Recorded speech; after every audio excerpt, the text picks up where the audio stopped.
Snob, you should now do the producer's cut of Halloween 6. Well, okay. First, let's give a little backstory on Halloween 666 Part 6, the origin of the curse of Michael Myers. For fuck's sake, could anyone settle on a subtitle or a fucking number? Original Halloween 6 screenwriter Daniel Farrens completed several drafts of the script, all while the rights to the series were going through different legal battles, resulting in a 6-year gap between films before the rights were ultimately bought by Dimension Films. The widespread acclaim of the Halloween 666 script is what caused Donald Pleasence to sign back on, deeming the script the best since the original, and executives at Dimension even claimed the script was so scary they had trouble sleeping that night. Which of course meant that it had to be rewritten. As I mentioned in the theatrical cut episode, the original cut of the film tested negatively with 14-year-olds, so huge portions of the film were reshot, re-edited, with whole subplots taken out, and characters' screen time diminished, which surely resulted in a better product. I was 14 when the movie came out, and I can vouch for the fact that everyone thought it was bullshit. Especially me, because I was in my 10th viewing of Vasa de Nos. Although, the producer's cut is longer than the theatrical cut, so that's an immediate point against the producer's cut. Also, since this is a producer's cut review, I can include all of the cameos that I was forced to cut out of the theatrical cut. Snob, have you seen my beloved Steffi? Bat Hero! The opening of the producer's cut settles on the title H Sideways Witch Halloween 6. I think we all remember the editing from last time.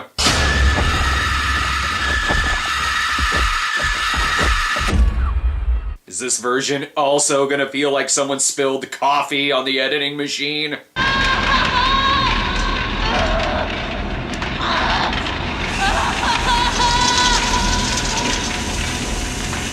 What do you know? This one feels like an actual movie. Although they took the Stephen out of Paul's Stephen Rudd, and in this version, I think he may be playing that Pope character. Also, this one has Bogart in it, making it feel classier. But there is something different about the scene where Jamie Lloyd gives birth.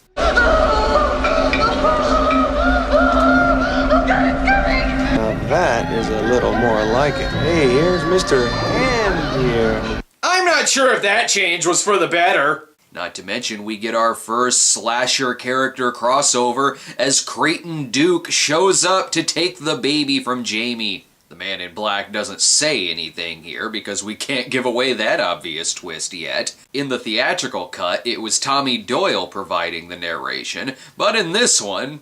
When Michael Myers was 6 years old, he stabbed his sister to death. It's Loomis, as it should have been. We can instantly identify him as a character. When it was Rudd doing the voiceover, Paul Rudd hadn't been introduced into the movie yet. This one also provides a flashback showing the ending of Part 5, and that Jamie had been kidnapped after Part 5's events, leading to this labor scene 6 years later. Jamie, come to me. Also, she was kidnapped by Darth Vader. Still don't know why the nurse had a change of heart or how she got the baby back. There. It's that way. And again, why is she laughing? Doesn't matter. The nurse is still way dead in this version too. But just the addition of better editing and better music makes this somewhat intense. And the context helps too. Not that any context is gonna save this poor bastard. Hey, wait a minute. I reviewed this movie like 2 weeks ago. Hell, the flashback alone sets up why the Strode kid Danny is also getting similar orders from the man in black. Though things seem to be a little too easily wrapped up in this version. Stay away, monsters. Stay away, ghouls. Stay away from Danny. You jerks know the rules.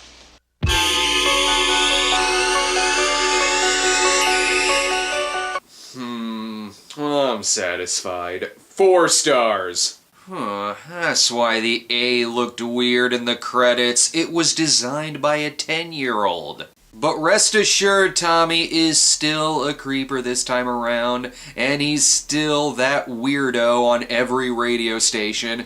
Does this wacko caller have a name? My name's Tommy. I was only 8 years old when I saw him, but I was one of the lucky ones. I survived. Playing Ant-Man as Hannibal Lecter was an interesting choice.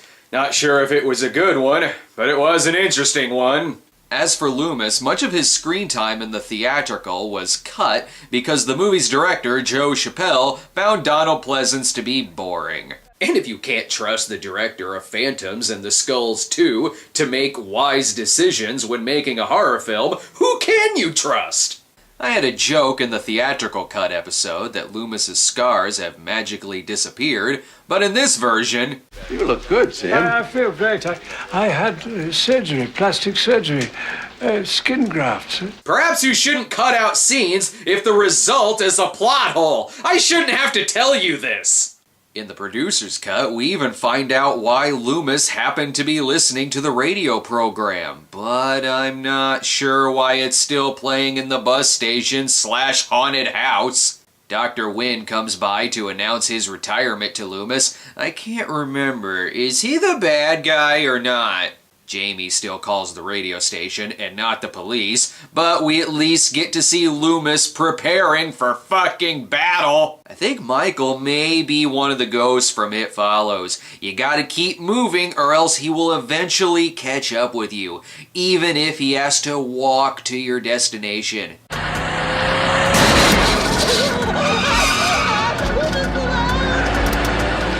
Or run you off the road with a van. Who keeps giving him a license? This leads to our first ever pumpkin massacre in a Halloween film. All those pies and coffees wasted.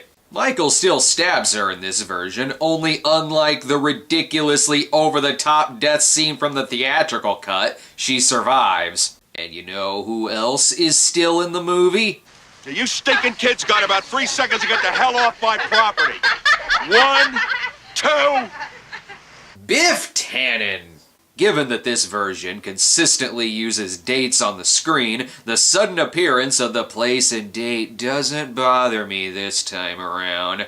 And more Loomis monologues make it even better. Michael is alive. I can feel his evil heart beating. I can see him just as I did all those years ago, behind these very same walls. Joe Chappelle is a fucking idiot. Wait, I think I know what one of the differences might be. Yes, that Barry Sims. Beth and I are down on this gig. Danny, look, you just bring the posse tonight, and we'll hook you up. Peace. In this version, they all die from diabetes. The Strode family all live in the Myers house. It's important to point out that John and Deborah Strode here are named after the original series masterminds John Carpenter and Deborah Hill. Yeah, just keep slipping her the cash. You know, while you're at it, I got a great idea. Here, why don't you give her all of our goddamn money? And I hope the similarities end with the names. John Strode still berates his daughter for having a bastard child. Only here, it's the combination of witnessing the abuse, hearing the voices, and seeing Michael Myers that causes Danny to pull a knife on his grandfather. But I think we all know the most important change. What the hell happened this time? What's gotten into you? The cheap-ass jump scare isn't there. That alone makes this the far superior version. There's more scenes with Danny, but also more scenes with John as well. I don't care what she's done. She's your daughter. She's not my daughter anymore. Making us yearn for his death scene even more. Even Tommy Doyle is more effective because he feels much more like a supporting character instead of a forced lead. It feels much more like an ensemble film with multiple investigations and multiple character developments. Plus, since a bulk of Tommy's stuff wasn't reshot, his character's pretty consistent throughout it, instead of turning into a comedian in the last act. Not to mention... Jesus. This version also comes with a free bus stop baby. Loomis and Wynn check out the crime scene, complete with the mark of the Thorn cult, and more Loomis being awesome. And the last thing I need now is you going around spouting off ghost stories. I suppose it was a ghost that did all this, huh? It was a ghost talking on the radio last night, and that's a ghost being carried out here right now. And just cut that scene out and add more plot holes. That's what the 14-year-olds want. I see Danielle Harris is sending them her alternate Satan Claus drawings from the last Boy Scout. They really should have brought her back.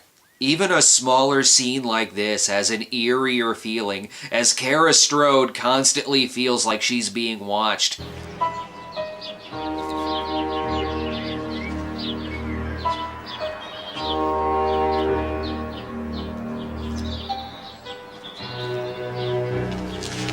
Suspense in a Halloween film, best cut that out too.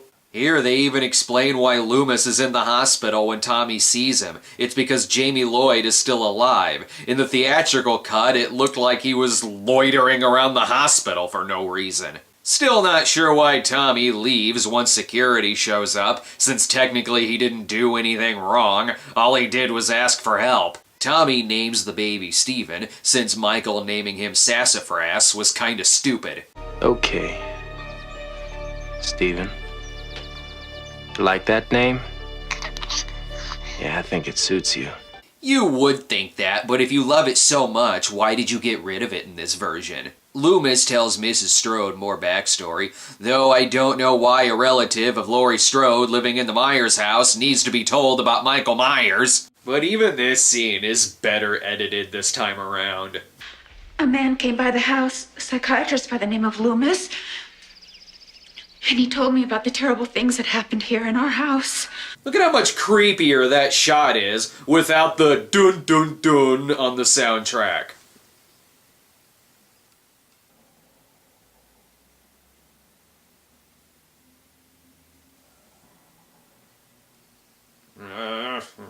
Okay, moving on. Whenever I notice that my axe is missing, I always walk a little slower too. And fuck the phone, get the hell out of there! Crap, I already used a Kim Darby True Grit reference in the theatrical cut. I don't know what to say here.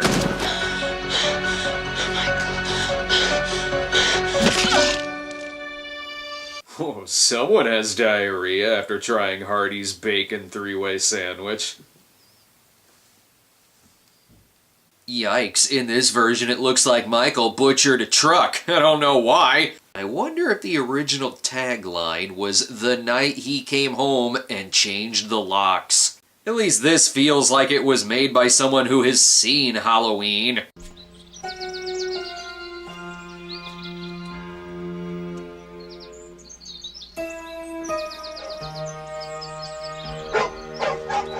This shows that Joe Chappelle can do well with mood and atmosphere, only he and the studio need to get rid of their self-sabotage fetish.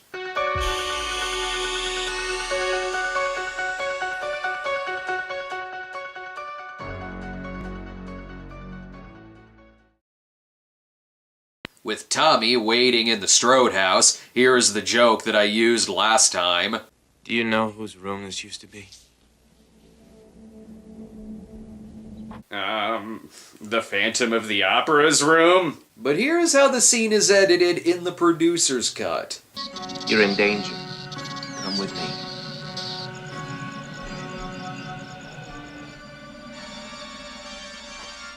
Little things. It's the little things that prevent snobbery from happening. Over at Tommy's place, we still get the hilarious Tommy-centric 1978 headlines. Though one of them should have read local teen Ben Tramer killed in possibly unrelated accident. Jamie may be in the movie more, but at least she gets to lay around most of the time.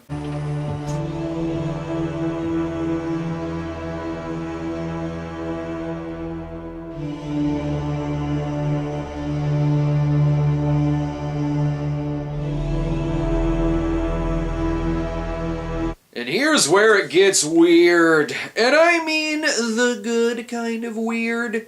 This is how you experiment with editing and a sense of dread in a Halloween film. Not like this.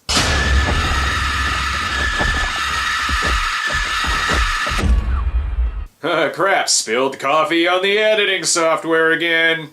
Jamie is even given a better conclusion. Your work is done now, Jamie. Nope, that makes too much sense. Have Michael gratuitously push her on farm machinery. Now that the scenes are in their original order, we actually get to see Dr. Loomis mourn the death of Jamie, which is nice. And here's Michael's connection to the Thorn cult, in case you missed it last time. According to Celtic legend, one child from each tribe was chosen to be inflicted with the curse of Thorn. The sacrifice of one family meant sparing the lives of an entire tribe. So, why are you so concerned about us if Michael's only out to kill his family? In his mind, anyone living in his house is his family. So in other words, Michael is an asshole. But not as weird as Tommy, who was smelling Kara's hair while telling this story. If Michael succeeds at killing the last of his family, then his curse ends and it'll be passed on to another child. If they had Jamie kidnapped for 6 years, they probably could have just killed her, but whatever. They gotta kill her to stop. Kara, whatever you do, Don't fall asleep? don't go back to your house. Oh, right. Sorry, getting my killers mixed up. Tommy's, house mother does her speech on Halloween again, and while it seems perfectly fine on this end of town, it's thunderstorming like a ghost story over at Tommy's place. I'm sure it's not much better next door. Deborah! I'm home! Thanks for the dinner. Oh yeah, we get to see this guy get killed again. This should be a treat.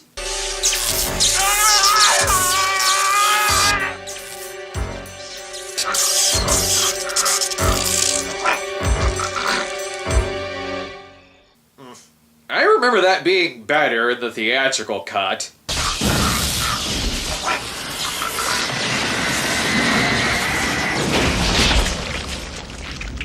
Okay, so there's one thing the theatrical cut does better, and that's John Strode's death scene.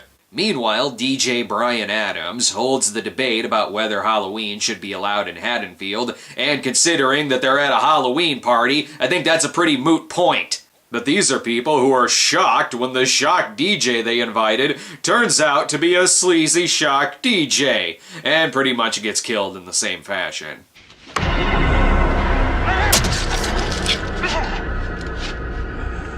And then his show was replaced by the David Lee Roth Show. Serves him right for accidentally getting in the wrong van, fucking idiot. Was Myers counting on him making that mistake? Speaking of idiots. Beth, what you said before about Michael Myers living in our house, is that really true?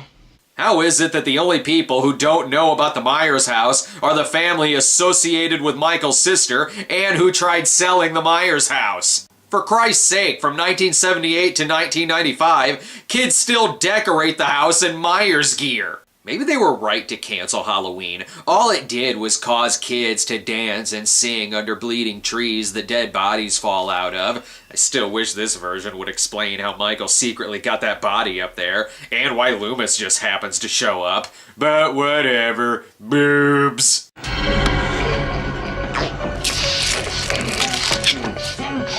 Wait, I thought the people having sex survived in the theatrical cut.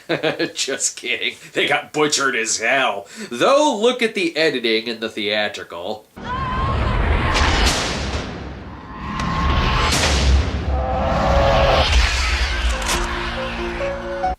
It's edited like a film student making their first music video. This version, however... Carol, what the hell is going on? Beth, look out! There's someone in the room! He's right behind you!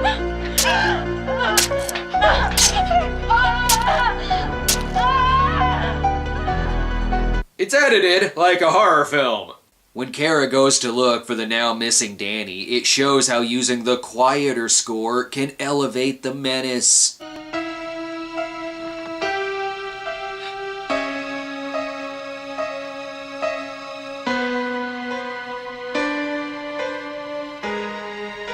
thankfully she's not making the usual Strode mistake of dropping the weapon anytime they think he's dead. But the baby being stolen proves that someone on the inside knows their whereabouts. Who knew? Nobody knew it except me and... Danny, come to me. I knew it. It was the fucking candle. Now to really find out the identity of the man in black. Win. Hang on. I thought it was going to turn out to be Pamela Voorhees. My brain is mushing all of these movies together. And stop staring at me! Like before, Mrs. Blankenship is involved with the Thorn cult. Not sure why she wouldn't just kill Tommy in his sleep, but after Kara knocks herself out trying to escape, the movie gets very, very different from last time we saw it, with some stuff that is still there. I feel like I've been drugged. We have been drugged. Why are they doing this? Why didn't they just kill us? Yeah, there's still not a good explanation for that. They track them down at Smith's Grove with even more additions. I think Michael is under the influence of an evil rune. Thorn. I saw the symbol. How do you expect 14-year-olds to know what runes are? Best cut that out. Wynn wants Loomis to join them and even take over for Wynn, who is meant to protect and watch over Michael. Meanwhile, Tommy just hangs out.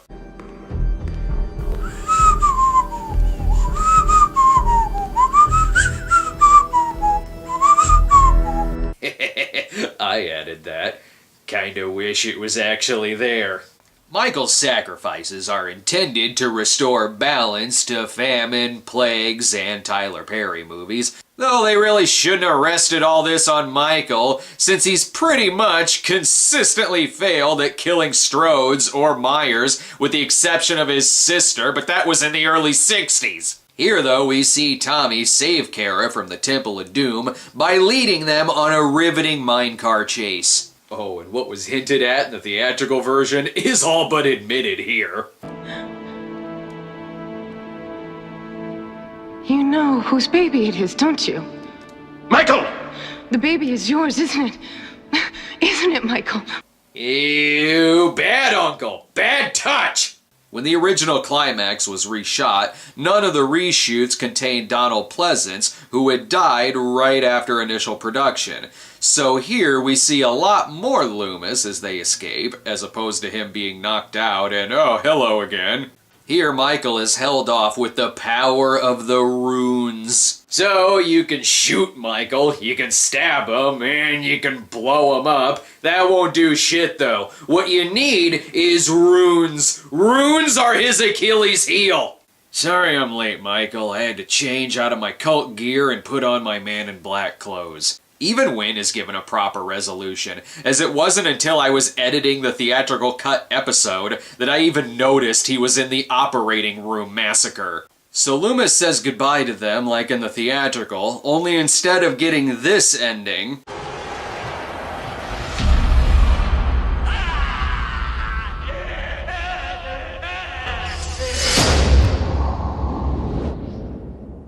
You know, when the movie just abruptly died.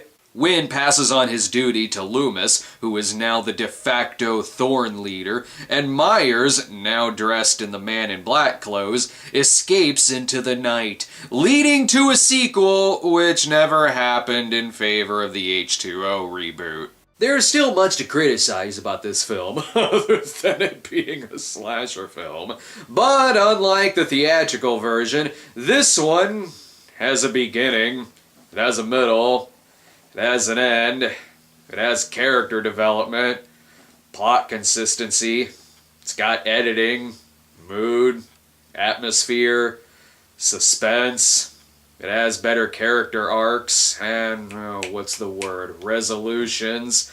But just take all that shit out and vomit it up into theaters. Good job, idiots! Oh, it's nice that both versions are dedicated to Donald Pleasance. They loved him so much they cut out most of his scenes and called them boring. The original screenwriter had plenty of negative things to say about both versions of the film, but even he admits that the producer's cut is a better product, and even completely negative reviews of the producer's cut also admit that this one is at least a movie. Well, that does it for Musical Halloween in October, October Halloween reviews. I best get out of here before Bat Hero... Where the fuck did he go? Hang on, I gotta see about this.